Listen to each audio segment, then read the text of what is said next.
Charles Aznavour et Johnny Hallyday traités de fraudeurs fiscaux, cette personnalité qui ne les épargne pas.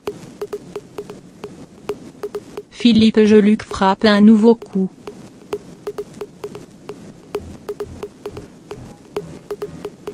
Le 31 octobre, jour d'Halloween, l'auteur belge a publié une bande dessinée intitulée Geluck pète les plombs et parue chez Casterman.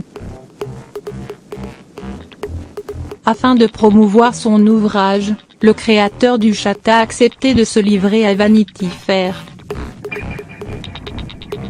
Réputé pour la franchise de son ton, l'auteur a profité de cet entretien pour aborder un sujet sensible, celui des personnalités évadées fiscales. Évoquant deux légendes absolues de la musique française récemment disparues, Johnny Hallyday et Charles Aznavour, le dessinateur n'a alors pas mâché ses mots. À première vue, Philippe Geluck entretenait pourtant de bonnes relations avec le taulier.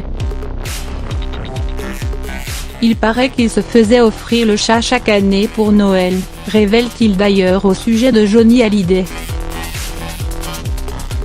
Il était un grand fan.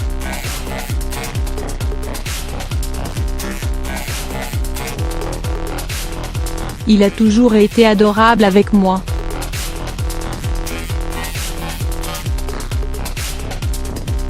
Admiratif de l'artiste, le Belge l'est un peu moins du contribuable. Je suis un peu heurté est un euphémisme par ces hommages nationaux rendus en quelques mois à deux grands fraudeurs fiscaux, Aznavour et Johnny.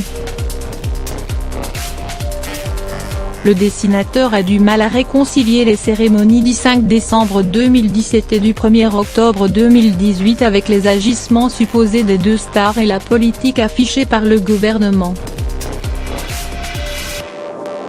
Je trouve ça indécent de la part d'un pays qui devrait se battre contre l'évasion fiscale de déposer un drapeau tricolore sur le cercueil de gens qui ont volé le peuple français.